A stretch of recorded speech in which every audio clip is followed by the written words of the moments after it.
1. The will to decide. Each and every individual on earth has the option to hear the voice of God calling them or to listen to the devil. God endowed humans with free will at the moment of creation. He sent them instructions with the understanding that they had the option to comply or defy him. God did not intend for people to be helpless machines. Rather, he desired for them to be alive entities with the ability to choose to obey and have communion with him. He told Adam and Eve not to eat from the tree of the knowledge of good and evil when he put them in the Garden of Eden. Without choice, love is impossible. It wouldn't be true love, it would be control if people were forced to obey God. God, therefore, knew that Satan would entice people and therefore permitted his existence.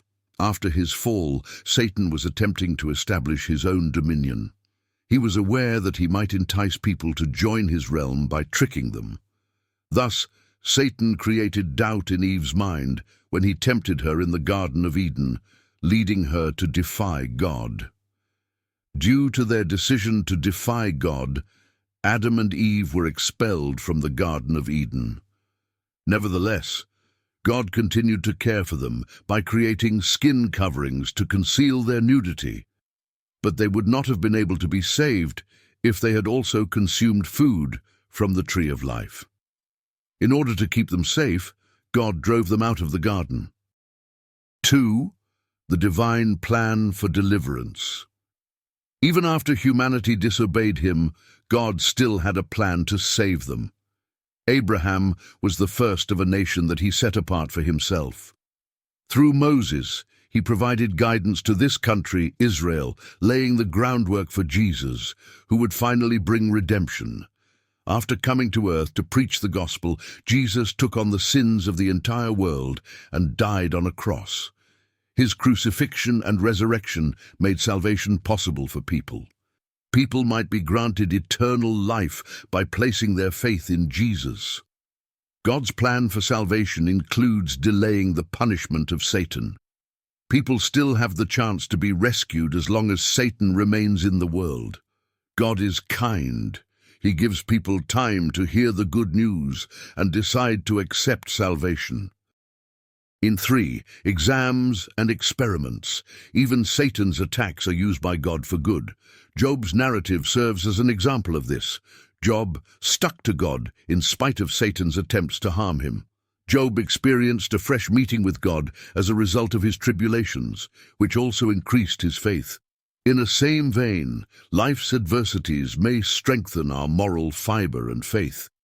For the benefit of those who love him, God orchestrates all things. 4. The penalty of Satan.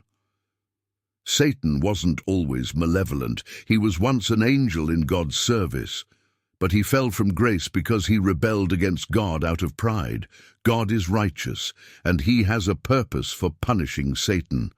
According to Revelation 20, Satan will be imprisoned for a millennium, then momentarily let free before spending all of eternity in the lake of burning sulfur.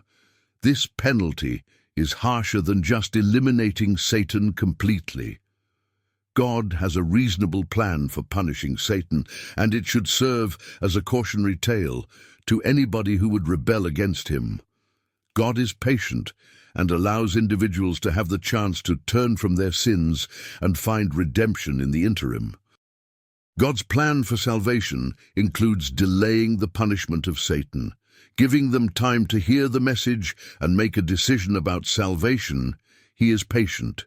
Satan will ultimately be held accountable, but in the meanwhile, we need to keep sharing the good news and leading people to Christ.